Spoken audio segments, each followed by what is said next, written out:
Hello everyone, welcome to Abhyudaya crash course आरंभ से अंत तक। अभी तक हमारे इस क्रैश कोर्स सेशन में हमने 2 राउंड्स में करीब सारे टॉपिक्स और थीम्स कवर कर चुके हैं, जिसमें आपने history, polity, economy, geography, Bihar special और बिहार करंट अफेयर्स के भी बहुत सारे टॉपिक्स पढ़ लिए होंगे।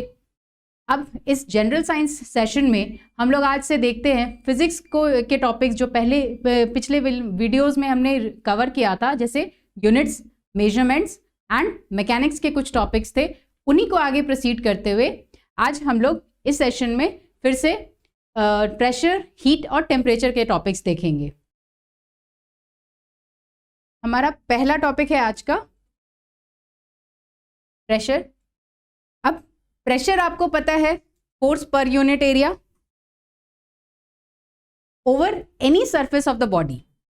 किसी भी बॉडी सरफेस पे जो फोर्स पर यूनिट उसके पर यूनिट एरिया पे अप्लाई होता है वो प्रेशर होता है।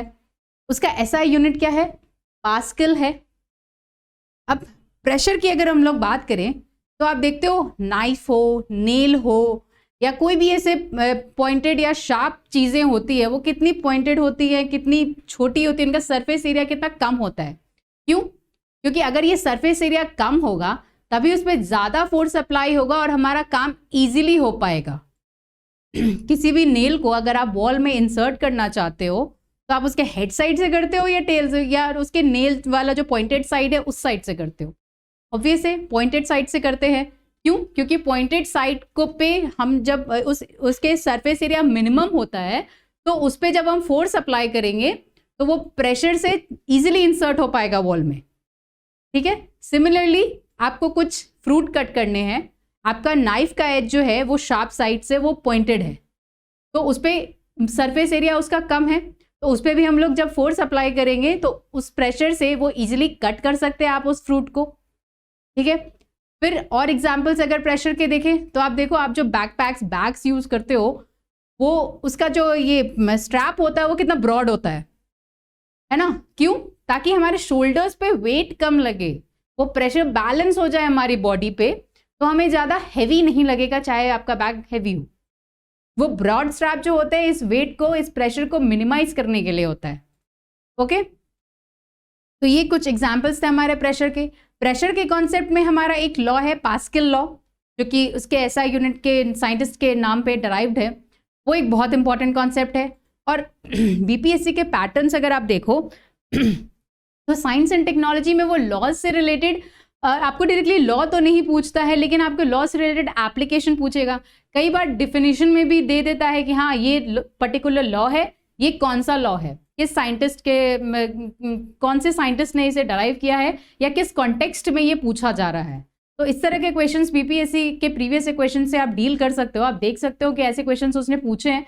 तो लॉज जितने भी हैं, चाहे वो बॉयल्स लॉ हो, पास्कल लॉ हो, न्यूटन्स लॉ हो, वो आपको बस याद रखनी है कि हाँ इसमें ये चीज़ें होती हैं, इसका ये एप्लीकेशन है। तो एक ब्रीफ ओवरव्यू देखते हैं यहाँ पे हम पास्कल्स लॉ का।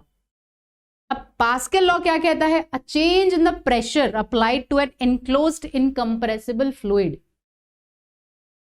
इनक्लोज्ड इनकम्प्रेसिबल, अब सपोज एक कंटेनर आप लो, ठीक है, ये इसमें लिक्विड है, कोई भी फ्लूइड है या लिक्विड है।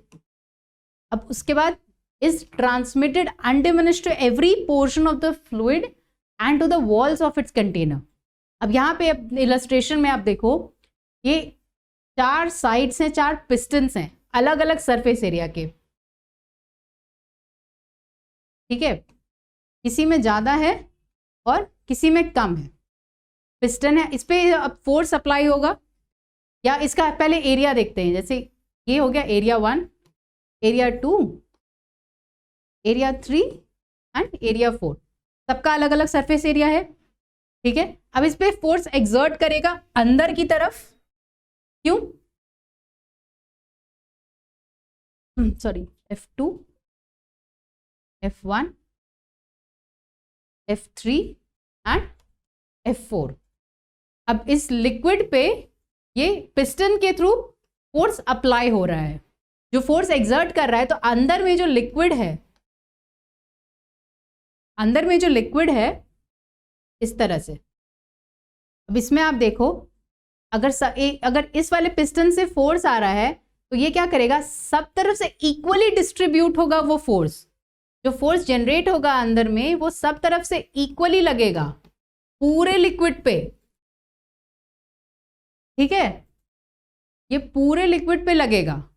इस पूरे लिक्विड पे जब फोर्स सब तरफ से आ रहा है, इस तरह से किसी एक पिस्टन से भी आया है, तो ये जो प्रॉपर्टी है यहां इनकम्प्रेसिबल फ्लूइड की,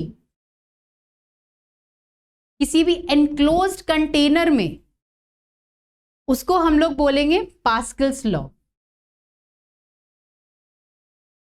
क्या कर रहा है ये, क्या बोल रहा है, कोई एक एनक्लोज्ड कंटेनर है जिसमें एक लिक्विड है, उसमें अलग अलग पिस्टन्स लगे हुए हैं 4 डायरेक्शन से, वो चारों डायरेक्शन के, वो चारों पिस्टन्स के सरफेस एरिया अलग अलग है, और उस चारों तरफ से फोर्स अगर एग्जर्ट हो रहा है किस पे, इस कंटेनर में जो लिक्विड है उस पे, तो किसी एक पिस्टन से भी अगर फोर्स एग्जर्ट, किसी एक पिस्टन का एग्जांपल अगर लेके देखें तो जो वो फोर्स एग्जर्ट हो रहा है वो उस कंटेनर के अंदर इक्वली डिस्ट्रीब्यूट होगा। ऐसा नहीं है कि इसका सरफेस एरिया कम है तो वो कम होगा, इसका सरफेस एरिया ज्यादा है तो वहां से ज्यादा होगा, वो फोर्स इक्वली डिस्ट्रीब्यूट होगा उस लिक्विड पे। तो ये यहाँ पे इस डायग्राम से या इस लॉ से हम लोग क्या कंक्लूड कर सकते हैं कि जो फोर्स लग रहा है हमारा प्रेशर का, फोर्स पर यूनिट एरिया है, ठीक है। तो यहां पास्कल लॉ में ये क्या कह रहा है, जो फोर्स लग रहा है वो इक्वली सब तरफ से डिस्ट्रीब्यूटेड है, ठीक है। इसका कंक्लूजन यही है कि जो फोर्स पर यूनिट एरिया है वो इक्वली सब तरफ से डिस्ट्रीब्यूटेड है। ये लॉ पास्कल लॉ है, प्रेशर का लॉ है, ठीक है। आगे देखते हैं। नाउ नेक्स्ट है हमारा सरफेस टेंशन। सरफेस टेंशन क्या होता है, कोई एक सरफेस है, ठीक है। सरफेस टेंशन सिंपल मीनिंग में it is a property of a liquid, it is a property of a liquid due to which the surface behaves like a stretched membrane and acquires a minimum surface area. कोई भी liquid है अगर, तो वो क्या करती है, एक सरफेस है उसका, तो वो ये जो सरफेस है इस पे मिनिमम सरफेस एरिया बनाने की कोशिश करती है।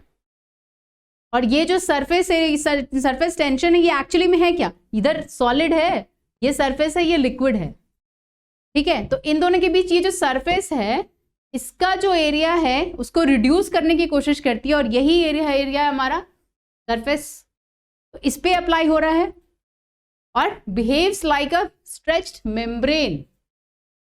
सपोज ये एक वाटर सरफेस है, अज्यूम करें कि यहां से एक लाइन क्रॉस कर रही है सरफेस पे, तो ये जो फोर्स एग्जर्ट हो रहा है ये क्या है, हमारा सरफेस टेंशन, यही है हमारा surface tension, that is force per unit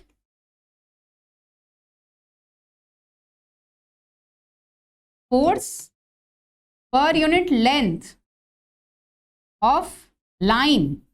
जो लाइन अभी हमने ड्रॉ किया था वाटर सरफेस पे, अगर अज्यूम करते हैं कि ये सरफेस है हमारा, तो जो फोर्स एक्सर्ट हो रहा है वो per unit length of line है, तो सॉरी सरफेस टेंशन जो है वो फोर्स हमारा per unit length of line है। सिमिलरली ये हमने देखा फोर्स पर यूनिट लाइन है, और ये एक स्केलर क्वांटिटी है, नो डायरेक्शन ओनली मैग्नीट्यूड।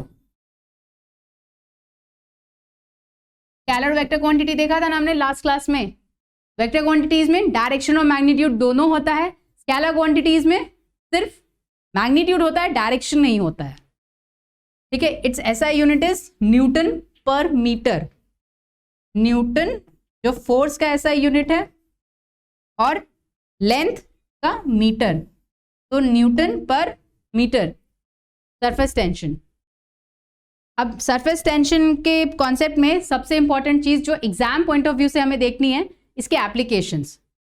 कई बार इसके मल्टीपल एप्लीकेशंस उठा के पीपीएससी क्वेश्चन पूछ चुका है कि हाँ ये एग्जाम्पल किसका, ये जो इलस्ट्रेशन है ये कौन से फिनोमिनन का इलस्ट्रेशन है या किस चीज का एग्जाम्पल है, सरफेस टेंशन का है, ऑप्टिक्स का है, वर्क एनर्जी पावर का है, या किसी और मैकेनिज्म का है।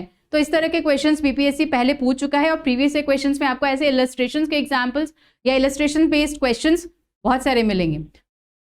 तो इनमें से ही सरफेस टेंशन के क्या एग्जाम्पल्स हो सकते हैं वो हम लोग इसमें देखते हैं, जैसे वॉशिंग ऑफ द क्लोथ्स, ये क्यों एग्जाम्पल है? किसी भी क्लोथ के सरफेस को आप साफ कर रहे हो ना, तो सरफेस के उसका सरफेस टेंशन रिमूव कर रहे हैं उस पे, तो ये एग्जाम्पल है वॉशिंग ऑफ द क्लोथ्स। फिर क्लीनिंग, फ्लोर की क्लीनिंग, वॉल्स की क्लीनिंग, जो भी हो रहा है वो भी सरफेस पे हो रहा है, तो ये भी एग्जाम्पल है सरफेस टेंशन का। कॉस्मेटिक्स, वाई कॉस्मेटिक्स किस पे अप्लाई होता है? आप स्किन पे अप्लाई करते हो, बॉडी पे अप्लाई करते हो, बॉडी की सरफेस है ना, वो आपकी स्किन बॉडी की सरफेस है, तो वो भी एक इलस्ट्रेशन है सरफेस टेंशन का। फिर लुब्रिकेंट्स इन द मशीन, किसी भी मशीन में अलग अलग तरह के या इक्विपमेंट में, मैकेनिकल इक्विपमेंट्स में या ऑटोमोबाइल के इक्विपमेंट्स में लुब्रिकेंट जो यूज होता है वो किस लिए होता है? उसके सरफेस पे लगाया जाता है, सरफेस पे अप्लाई किया जाता है, तो lubricants is a machine is an illustration of surface tension.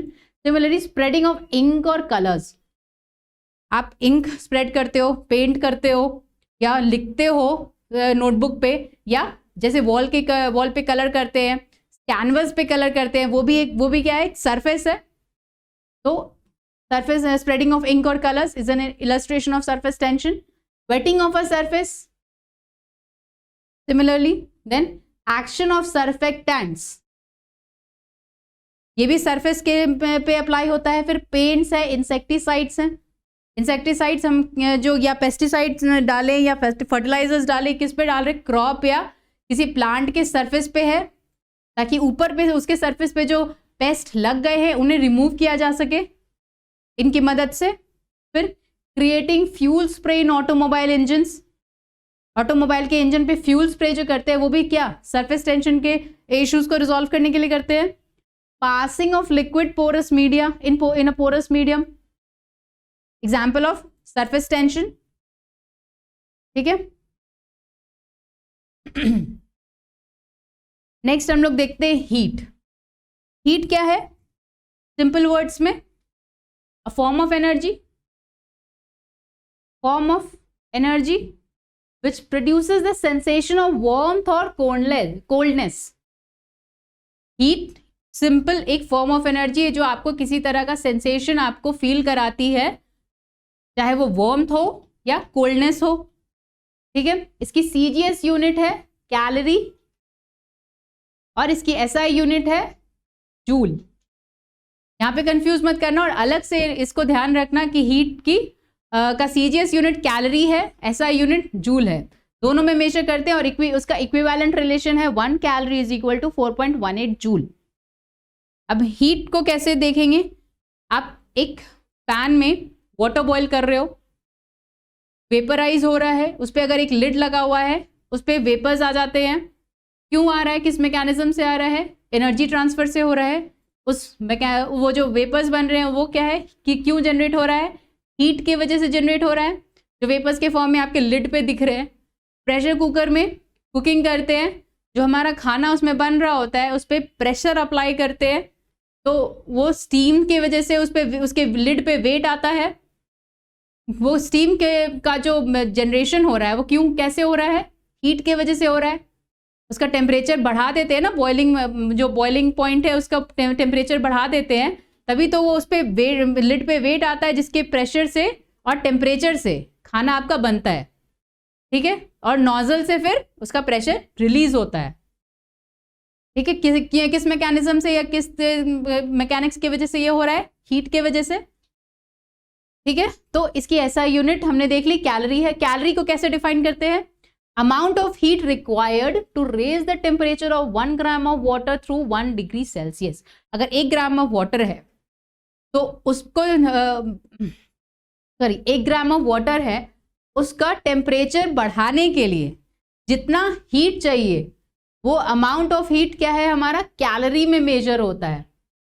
अगर 1 ग्राम ऑफ वाटर को 1 डिग्री सेल्सियस पे टेम्परेचर रेज करना है तो जितना हीट हमें चाहिए वो कैलोरी में डिफाइन करेंगे। सिमिलरली अगर ऐसा यूनिट में देखें तो जूल क्या है? Amount of work done when a force of 1 newton acts through 1 metre parallel to itself. Joule में जब हम लोग हीट देखते हैं तो जितना वर्क डन हुआ है, उस वर्क डन को करने में जितनी एनर्जी लगी है वो हमारा हीट है। हीट के भी डिफरेंट फॉर्म्स हैं, ट्रांसफॉर्मेशन होता है, पिछले वाले वीडियो में हमने देखा था क्या, different form of conversion of energy using apparatus. कौन सा अपरेटस किस तरह के एनर्जी कन्वर्जन के लिए यूज किया जाता है, कुछ क्वेश्चंस भी दिए थे, हो सकता है उसमें जैसे हमारा फोटोसिंथेसिस का था, उसके बाई प्रोडक्ट्स क्या है, उसमें कौन सी एनर्जी किस में कन्वर्ट हो रही है, इसके बारे में हमने देखा था। आपने ये डील कर लिया है, देख लिया होगा, सॉल्व कर लिए होंगे प्रीवियस से क्वेश्चंस उस चैप्टर्स से रिलेटेड, आई होप सो। ठीक है, तो नेक्स्ट अब देखते हैं टेम्परेचर। टेम्परेचर क्या है, is the degree of hotness of the body. Temperature is the degree of hotness of the body. Heat क्या था, heat is a form of energy. हम लोग देखते हैं कि हीट और टेम्परेचर एक साथ यूज करते हैं या बातचीत में बोलते हैं, हीट है टेम्परेचर है, दोनों अलग अलग हैं। यहाँ पे ये डिफ्रेंशिएट करना बहुत जरूरी है कि दोनों ही अलग अलग हैं, हालांकि दोनों एक दूसरे से रिलेटेड हैं, एक दूसरे से कनेक्टेड हैं। हीट जब जनरेट होगी वो एक फॉर्म ऑफ एनर्जी है, वो वार्मथ या कोल्डनेस प्रोड्यूस करती है, तभी तो वो टेम्परेचर हमें रेज होता है या डिक्रीज होता है तो हमें फील होता है। It can be touched, it is not tangible, ये हम फील कर सकते हैं, ये चाहे वो वार्म है या कोल्ड है। तो टेम्परेचर और heat both are connected but they both are different things. ठीक है, temperature is a thermal state of an object and it expresses the direction of the flow of heat. जो heat हमें जो temperature हमारा बढ़ रहा है या घट रहा है हीट की वजह से, वो किस पे डिटरमाइन है, किससे डिटरमाइन होता है, direction of flow of heat. Heat किस फॉर्म में आ रहा है, किस डायरेक्शन से आ रहा है, वो हम एक ये थर्मल स्टेट ऑफ ऑब्जेक्ट जो है ये टेम्परेचर से पता चलता है। टेम्परेचर बताता है हमारी बॉडी का टेम्परेचर जैसे। एंड हीट क्या है, heat always transfers from a substance of higher temperature to a substance of lower temperature. कोई भी जो ट्रांसफॉर्मेशन मैकेनिज्म हो रहा है, ट्रांसमिशन हो रहा है हीट एनर्जी का, वो एक सब्सटेंस है जिसका टेम्परेचर ज़्यादा है, वहाँ से जिसका टेम्परेचर कम है वहाँ ट्रांसफ़र होगा। जैसे एनर्जी, विंड एनर्जी कहाँ, low pressure to high pressure move करती है, high pressure to low pressure जाती है। कोई ज्योग्राफी पे आपने देखा होगा ना, wind move from lower altitude to higher altitude, higher altitude to lower altitude. हमारा जो विंड मैकेनिज्म है उसमें आप देखोगे तो यहाँ पे जो हीट का ट्रांसमिशन चल रहा है ये हमेशा हाई टेम्परेचर से लो टेम्परेचर पे जाएगा। ठीक है, इसके डिफरेंट यूनिट्स हैं टेम्परेचर के, फ़ारेनहाइट में देखते हैं, सेल्सियस में देखते हैं, केल्विन में भी देखते हैं। केल्विन लेकिन इसकी एसआई यूनिट है। इन जनरल हम लोग सेल्सियस में बात करते हैं, लेकिन SI unit of temperature is kelvin. ठीक है, now measurement of temperature. Temperature major करने के लिए कौन सा ऑपरेटर्स यूज होता है, थर्मोमीटर। ठीक है, इन जनरल हम लोग यूज करते हैं for measuring the temperature. To measure the temperature following thermometers are in use. जैसे हमारा सेल्सियस स्केल पे हमने देखा ना 3 यूनिट्स हैं टेम्परेचर के, फ़ारेनहाइट है, केल्विन है और सेल्सियस है। तो उसी के अकॉर्डिंग उस टेम्परेचर को मेजर करने के लिए 3 स्केल्स भी है हमारे पास, सेल्सियस में, फ़ारेनहाइट में और केल्विन में। तो जो सेल्सियस स्केल है, it is a scale of temperature in which 0 degree represents the melting point of the ice. Centigrade में मेजर करते हैं तो 0 डिग्री हमारा क्या है, melting point of ice, and 100 degree represents the boiling point of water. ठीक है, ice का और वाटर का मेंशन करेंगे यहाँ पे, कंसिडर करते हैं तो 0 डिग्री पे आइस मेल्ट हो रही है और 100 डिग्री सेल्सियस पे वाटर बॉयल होता है, ये सेल्सियस स्केल पे। सिमिलरली केल्विन स्केल पे देखें तो आइस की मेल्टिंग पॉइंट क्या हो जाती है, 273 केल्विन।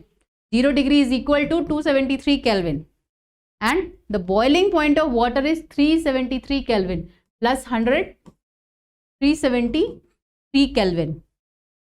ठीक है, it is clear that 0 degree temperature on the Celsius scale is equal to 273 kelvin on the kelvin scale.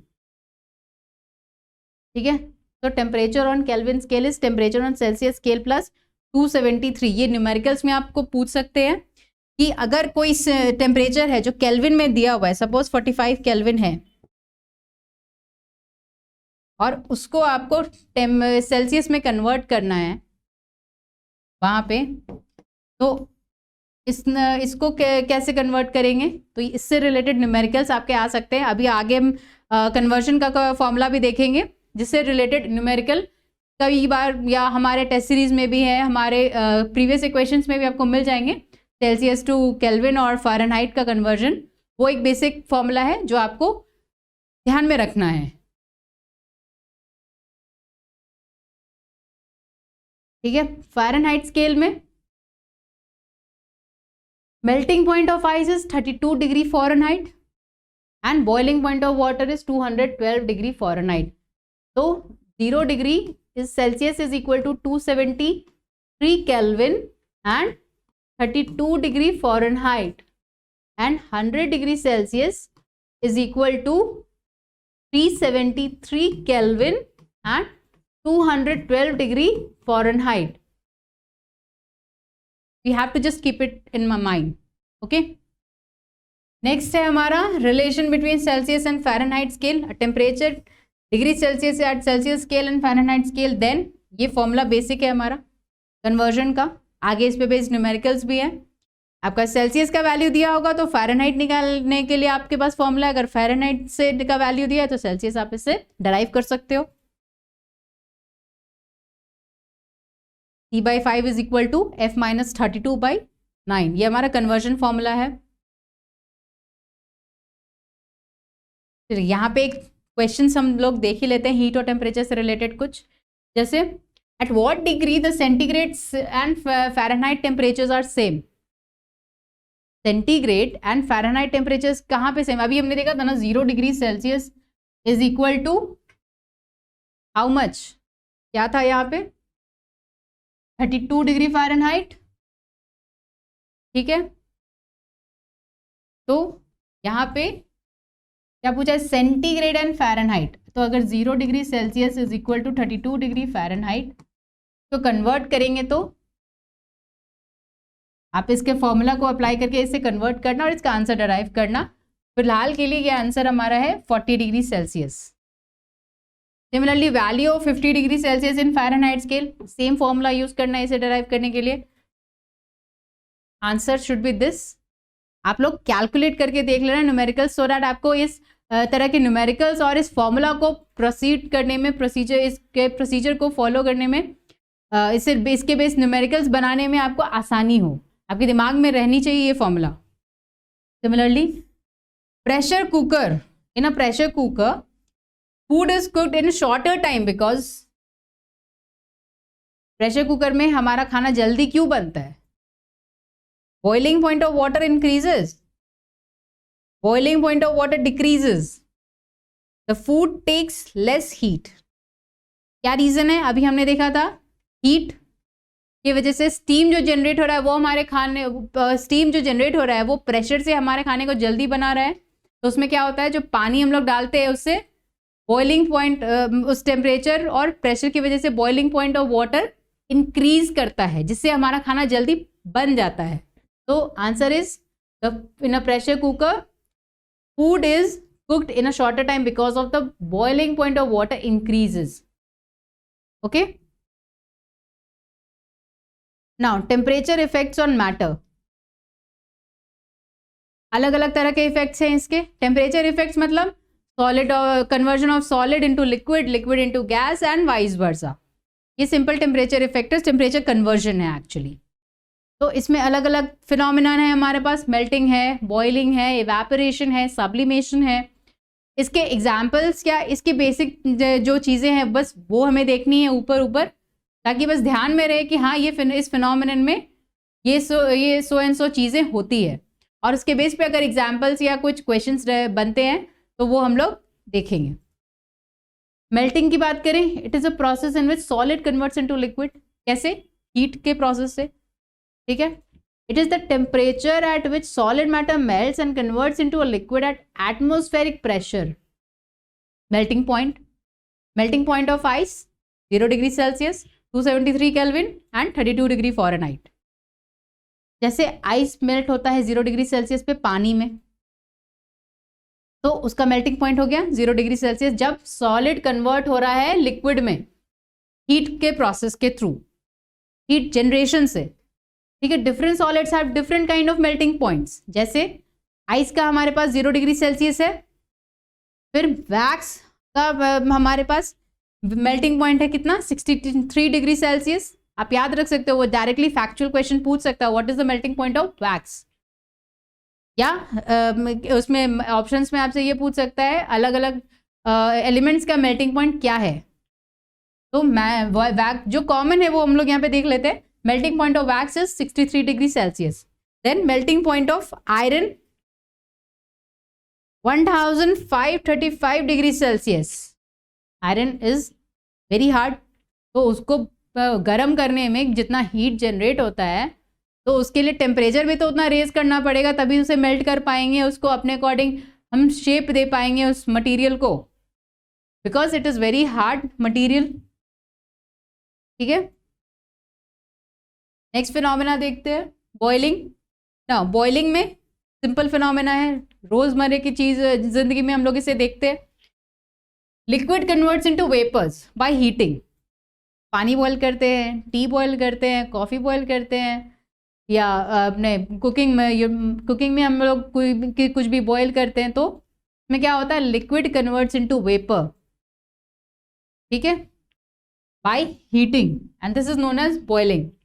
It is the temperature at which liquid boils and converts into vapor very fast at atmospheric pressure is known as boiling point. Different liquids will have different kind of boiling points, just like different solids have different kind of melting points. Alcohol का boiling point है 78 degree Celsius. Water का boiling point है 100 degree Celsius. Mercury एक robust element है, उसका boiling point है 357 degree Celsius. Then ये था हमारा बॉइलिंग पॉइंट का. नेक्स्ट कॉन्सेप्ट है कंडेंसेशन का. कंडेंसेशन में क्या होता है, change of physical condition of a matter from gas to liquid. Condensation में जो ये जैसे पिछले वाले कॉन्सेप्ट में हमने देखा बॉइलिंग में लिक्विड टू वेपर कन्वर्ट हो रहा है, कंडेंसेशन में उसको जब ठंडा करते हैं तो या टेम्परेचर कम करते हैं, जो टेम्परेचर हमने बढ़ा के रखा था उसे बॉयल करने के लिए कम करेंगे तो वो क्या होगा, कंडेंस होगा, तो लिक्विड वेपर वापस से लिक्विड में कन्वर्ट हो जाएगा, तो उस प्रोसेस को कहते हैं condensation. It is a contrast phenomenon of vaporization. Of course जो वेपराइजेशन में हो रहा है उसका कंट्रास्ट कंडेंसेशन में हो रहा है. Next is freezing. और कंडेंसेशन में हमने थोड़ा सा टेम्परेचर को कम किया तो हमारा लिक्विड जो हमारा वेपर जो है वो लिक्विड में कन्वर्ट हो गया. फ्रीजिंग में अब ये कन्वर्टेड लिक्विड को हम लोग वापस अगर सॉलिड में कन्वर्ट करना चाहे तो टेम्परेचर थोड़ा और कम कर देंगे, तो उसको फ्रीज करते हैं. ये फेज ट्रांजिशन है, तो फ्रीज करते हैं तो उसका फेज ट्रांजिशन होता है जिसमें liquid turns into a solid when its temperature is lowered below it's freezing point. Okay, and this is the contrast of melting. Melting में सॉलिड से लिक्विड को बॉयल करके उसको हीट के में उसको हीट जनरेट करके उसके टेम्परेचर को बढ़ा के उसे मेल्ट कर रहे हैं और यहाँ पे उसे फ्रीज कर रहे हैं. तो this is a contrast of melting. On cooling a liquid the temperature at which it turns into solid is known as its freezing point. Similarly अब डिफरेंट लिक्विड्स का डिफरेंट फ्रीजिंग पॉइंट होगा. जैसे freezing point of water is 0 degree Celsius. Freezing point of the liquid and the melting point of the solid is same. क्यों? क्योंकि उसमें solid से liquid में convert हो रहा है और इसमें लिक्विड से सॉलिड में कन्वर्ट हो रहा है. तो freezing point of any liquid and melting point of any solid will be same. ये आपको कॉन्टेक्स्ट में फैक्ट्स में पूछ सकते हैं. Melting point of a solid is equal to freezing point of a solid, freezing point of a liquid, melting point of a boiling point of water, and or none of the above. इस तरह से question frame कर सकते हैं ना. तो यहाँ पे क्या है, melting point of any solid is equal to freezing point of any liquid. Example जैसे वाटर फ्रीज होता है 0 डिग्री सेल्सियस पे और आइस भी मेल्ट हो रही है 0 डिग्री सेल्सियस पे. Both the points are same. Water भी 0 डिग्री सेल्सियस पे फ्रीज होगा और आइस भी मेल्ट होगी 0 डिग्री सेल्सियस पे ही। ना इवेपोरेशन, इवेपोरेशन कैसा फिनोमिनन है? बहुत ही जनरल, समर सीजन में तो इवेपोरेशन ही होता है पूरा। क्या आप हम लोग कॉटन क्लोथ्स क्यों पहनते हैं? हमारे जो स्वेट है, स्वेटिंग प्रोसेस है, वो क्या है? इवेपोरेशन है। आप पॉट में पानी रखते हो ठंडा करने के लिए, वो किस प्रोसेस से ठंडा रहता है? इवेपोरेशन से। ठीक है, तो इवेपोरेशन क्या है? The process in which the liquid turns into vapours. किसी भी कोई भी प्रोसेस जिसमें लिक्विड वेपर में कन्वर्ट हो रहा है below its boiling point is termed as evaporation, and it is a general phenomena and it usually occurs at room temperature. ठीक है, आपके जो रूम का टेम्परेचर वो यूजुअली उस टेम्परेचर पे ये फिनोमिनन होता है। फॉर एग्जाम्पल्स, जैसे इसके एग्जाम्पल्स हमारे पास बहुत सारे और ये इंपॉर्टेंट एग्जाम्पल्स भी है एग्जाम के पर्सपेक्टिव, जैसे wet clothes dry due to evaporation of water. हम कपड़े डालते हैं सूखने के लिए, उसमें से पानी इवेपोरेट हो जाता है, तब वो कपड़े सूखते हैं। The pond water ड्राइज up by evaporation of water. गर्मी ज़्यादा बढ़ती है, ड्राउट जैसा कंडीशन प्रिवेल करता है, तो पानी जो है किसी पॉन्ड में या किसी भी रिजर्वॉयर में वो सूखने लगता है। क्यों? क्योंकि उसका पानी इवेपोरेट हो रहा है, वाटर इवेपोरेट हो रहा है, वेपर में कन्वर्ट हो रहा है। Temperature increase enhances the rate of evaporation. यहाँ पे क्या है? अगर आपको किसी लिक्विड को इवेपोरेट करना है तो आप क्या करते हो? उसके लिए टेम्परेचर बढ़ाते हो ना, तो वही है, temperature increase enhances the rate of evaporation. जितना ज़्यादा टेम्परेचर बढ़ेगा उतना ज़्यादा इवेपोरेशन होगा। Temperature is directly proportional to evaporation phenomenon. The rate of evaporation of any liquid is maximum at its boiling point. ये पॉइंटर्स है जो आपको एग्जाम में आ सकते हैं, इसलिए ये 1 सेंटेंस में मैंने रखा है ताकि आपको याद रहेगी। ठीक है, क्योंकि ये 1-2 लाइन की चीज़ें हैं, एग्जाम में अगर इसके बेस पे एप्लीकेशंस को चाहते हैं तो हमें ध्यान रखना है कि हाँ, ये वाली अगर मैं किसी का फ्रीजिंग पॉइंट ऑफ लिक्विड और melting point of solid same है या नहीं है, यहाँ पे रेट ऑफ इवेपोरेशन कहाँ पे ज़्यादा होता है, मैक्सिमम किस स्टेज पे होता है, वो याद रखना बहुत ज़रूरी है कि ये 1 लाइनर आंसर है और ईजिली आप याद भी रख सकते हो इसको। तो the rate of evaporation of any liquid is maximum at its boiling point. ठीक है, क्यों सबसे ज़्यादा बॉइलिंग पॉइंट पे? क्योंकि सबसे ज़्यादा टेम्परेचर इंक्रीज बॉइलिंग पॉइंट पे होता है ना, तो रेट ऑफ इवेपोरेशन भी सबसे ज़्यादा बॉइलिंग पॉइंट पे ही होगा। Okay, now in case of the low humidity in the air, अगर लो ह्यूमिडिटी है हवा में तो इवेपोरेशन उतना ही ज़्यादा होगा और वाटर उतनी जल्दी इवेपोरेट होगा क्योंकि ह्यूमिडिटी नहीं है। उसी तरह अगर ज़्यादा ह्यूमिडिटी है तो लो रेट ऑफ इवेपोरेशन होगा, वाइस वर्सा। सिंपल है। ओके, नेक्स्ट देखते हैं सब्लिमेशन। ये भी हमारा एक टेम्परेचर इफेक्ट का फिनोमिनन है, कन्वर्जन ऑफ मैटर। सब्लिमेशन में क्या होता है? आइस मेल्ट हो रही है, वाटर इवेपोरेट हो रहा है, आइस से वाटर बना, वाटर से स्टीम बना। अब स्टीम से, अगर आइस से डायरेक्ट स्टीम बन रहा है किसी फिनोमिनन में तो उसको बोलेंगे सब्लिमेशन। और इसमें क्या हो रहा है? मतलब डायरेक्ट सॉलिड का गैसियस स्टेट में कन्वर्जन हो रहा है। डीसब्लिमेशन, गैसियस स्टेट का डायरेक्ट सॉलिड में कन्वर्जन हो रहा है, वाइस वर्सा। तो ये है हमारा sublimation. On heating, when a solid changes directly into vapour, and on cooling, when the vapor changes directly into solid, then this phenomenon is known as sublimation. ठीक है, इसके prominent examples है जो हमेशा बीपीएससी के एग्जाम में कहीं ना कहीं आए हैं, जैसे अमोनियम क्लोराइड। अमोनियम क्लोराइड किसका एग्जाम्पल है? सब्लिमेशन का एग्जाम्पल है। आयोडीन, कैम्फर, कपूर, देन नैप्थलीन बॉल्स, ये सारे किसके एग्जाम्पल्स हैं? सब्लिमेशन के। अगर ये सॉलिड नैप्थलीन बॉल्स देखो, सॉलिड स्टेट में थोड़ी देर बाहर एटमॉस्फेरिक एयर में रख देते हैं उसे एटमॉस्फेयर में, तो क्या होता है, उड़ जाता है ना। तो ये किस प्रोसेस के थ्रू होता है, सब्लिमेशन के थ्रू हो रहा है, डायरेक्टली सॉलिड से वो गैस में कन्वर्ट हो जा रहा है। ठीक है, अमोनियम क्लोराइड सब्लिमेशन का प्रोसेस है। कैम्फर, कपूर जलाते हैं हम लोग, थोड़ी देर हवा में रहता है, वो उड़ जाता है पूरा, सब्लिमेशन का प्रोसेस है।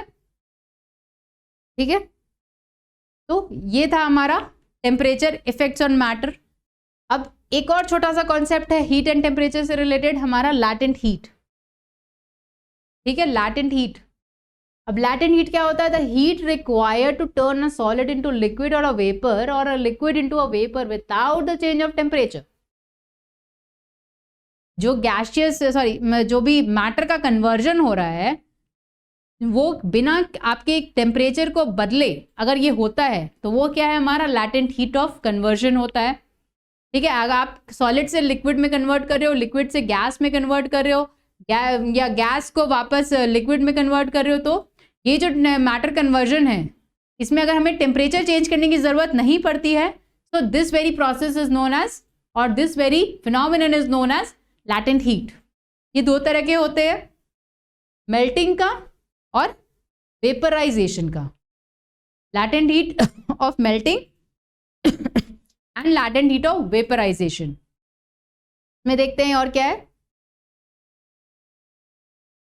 अब लैटेंट हीट ऑफ मेल्टिंग में क्या होता है, energy converting for a solid into a liquid phase.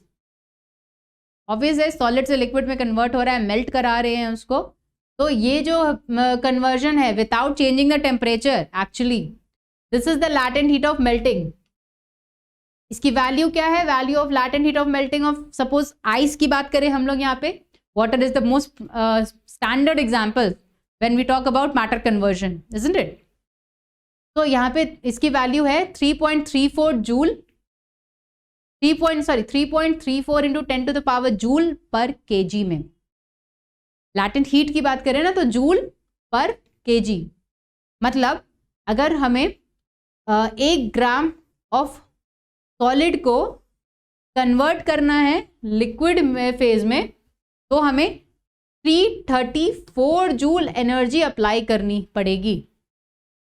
ठीक है, 1 ग्राम ऑफ सॉलिड है, कोई आइस है, उसको हमें कन्वर्ट करना है लिक्विड में, मेल्ट कराना है, तो हमें 334 जूल ऑफ एनर्जी अप्लाई करनी है। ये क्या है, लैटेंट हीट ऑफ मेल्टिंग है without changing its temperature. Similarly अगर वेपराइजेशन की बात करें,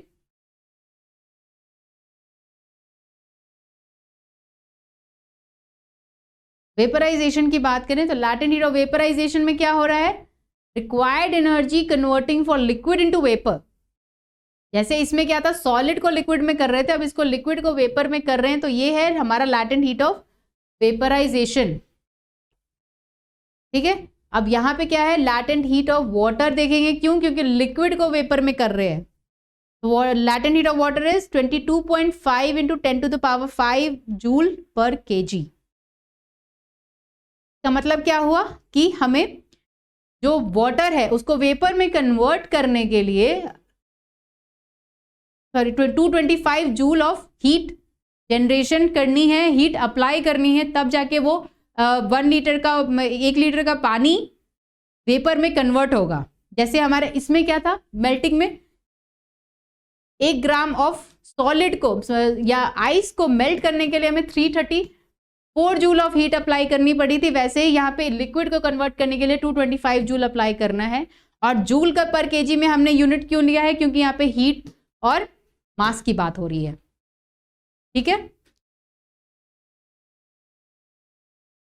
ना, इस कॉन्सेप्ट्स जो आज हमने देखे उसके बेस्ड कुछ क्वेश्चंस भी देख लेते हैं, सो दैट आपके दिमाग में रहे। आपके test series continue, 3 test series हमारा चल रहा है, उसमें हमारे जनरल साइंस के क्वेश्चंस आप देख ही रहे होगे, सॉल्व कर ही रहे होगे। उसी से रिलेटेड कुछ क्वेश्चंस हम लोग यहाँ भी देखते हैं इस टॉपिक से, like absolute zero temperature. What is actually absolute zero temperature, मतलब क्या है, starting point of any temperature is of any temperature scale. किसी टेम्परेचर स्केल पे अगर वो 0 से स्टार्ट हो रहा है तो क्या वो उसको एब्सोल्यूट जीरो टेम्परेचर कहते हैं? नहीं। theoretically the lowest possible temperature, or the temperature at which the vapor of any liquid substance is condensed. Vapour को वापस से सॉलिड में जब कंडेंस करते हैं उस टेम्परेचर को क्या एब्सोल्यूट जीरो टेम्परेचर कहते हैं? नहीं. The temperature at which all material are in vapour form. ऐसा टेम्परेचर जिसमें सारा ही मटीरियल है वो वेपर फॉर्म में, गैशियस फॉर्म में. नहीं, इसे भी एब्सोल्यूट जीरो टेम्परेचर नहीं कहते हैं. Absolute zero temperature is the lowest possible temperature जिसमें लैटेंट हीट है. तो जो लोएस्ट पॉसिबल टेम्परेचर है कन्वर्जन में वो है हमारा एब्सोल्यूट जीरो टेम्परेचर. ठीक है. सिमिलरली नेक्स्ट देखिए, थर्मोस्टैट इज अ डिवाइस विच, ये डिवाइस वाला क्वेश्चन ना बहुत इंपॉर्टेंट होता है. BPSC device, operators, conversion materials, conversion equipments हमेशा पूछता है. पोटेंशियोमीटर, गैल्वेनोमीटर, थर्मोस्टैट, थर्मोमीटर सब इंपॉर्टेंट है. ठीक है. Thermostat is a device which measures heat. नहीं, मेजर्स टेम्परेचर. टेम्परेचर मेजर किससे करते हैं? थर्मोमीटर से करते हैं, right. Automatically regulates the temperature of a system और automatically regulates the pressure of a system. नहीं, प्रेशर किससे मेजर करते हैं? बैरोमीटर से करते हैं ना. ठीक है. यहां पे क्या पूछ रहा है? थर्मोस्टैट क्या करता है? तो it automatically regulate the temperature of a system. ये एक ऐसा डिवाइस है जो किसी पर्टिकुलर सिस्टम का टेम्परेचर ऑटोमेटिकली रेगुलेट कर सकता है, कम या बढ़ा सकता है, उसको एडजस्ट कर सकता है उसके रिक्वायरमेंट्स के according. Okay. So this was all for today. Hope so आपको ये सारे कॉन्सेप्ट्स क्लियर हुए होंगे, समझ आए होंगे, आपने अच्छे से रिवाइज कर लिया होगा. हमारे प्रेशर है, सरफेस टेंशन है, हीट है, टेम्परेचर है, उससे रिलेटेड मैटर कन्वर्जन है. ये सारे टॉपिक्स बहुत ही रेलेवेंट हैं और छोटे छोटे टॉपिक्स हैं जिनको आप इजीली कवर कर सके अपने मार्क्स इंक्रीज कर सकते हो. आपको पता है नेगेटिव मार्किंग है, कंपटीशन बढ़ गया है. ठीक है. तो अपने मार्क्स को एनहांस करने के लिए, बढ़ाने के लिए आपको इन छोटे छोटे टॉपिक्स को ध्यान में रखना है, उनको टाइम टू टाइम रिवाइज करते रहना है और कम एनर्जी और अपनी इफेक्टिवनेस बढ़ा के आप अपने मार्क्स को ना सिर्फ एनहांस कर सकते हो, आपका सिलेक्शन इंश्योर कर सकते हो. आपको कम मेहनत में इसमें ज़्यादा आउटपुट मिलेगा. इस तरह के वन लाइनर चीज़ों को आप रिवाइज करते रहना टाइम टू टाइम, क्योंकि ये फैक्ट्स है. फैक्ट्स बेस्ड चीज़ें दिमाग से स्किप होती रहेंगी. आप रेगुलरली टेस्ट दे रहे हो, क्वेश्चन सॉल्व कर रहे हो, वेरी गुड, वेरी इंपॉर्टेंट. क्योंकि फैक्चुअल चीज़ें जो हैं आप आज पढ़ोगे, हो सकता है कल किसी का ऐसा यूनिट भूल जाओ, अगले टेस्ट में वो पूछ दे तो आपको याद ना रहे. पिछले वीडियो में हमने क्या क्या देखा था? ऐसा यूनिट्स और उनके मेजरमेंट्स देखे थे ना, ऑपरेटर्स देखे थे एनर्जी कन्वर्जन के लिए, वो बहुत इंपॉर्टेंट था. ये दोनों चार्ट्स आप हमेशा ध्यान में रखना है फिजिक्स के पॉइंट ऑफ व्यू से, क्योंकि आप एटलीस्ट आप एक्सपेक्ट कर सकते हो कि एक एक क्वेश्चन इन दोनों चार्ट से आपको आने ही आने हैं. ठीक है. तो आज के लिए हम लोग यहीं तक रखते हैं. अगले वीडियो में नए टॉपिक्स लेकर आएंगे. फिजिक्स ही कंटिन्यू करेंगे अभी के लिए, क्योंकि हमारे पास और भी बहुत सारे टॉपिक्स रह गए हैं फिजिक्स में. So, till now, stay tuned to our channel. Good night.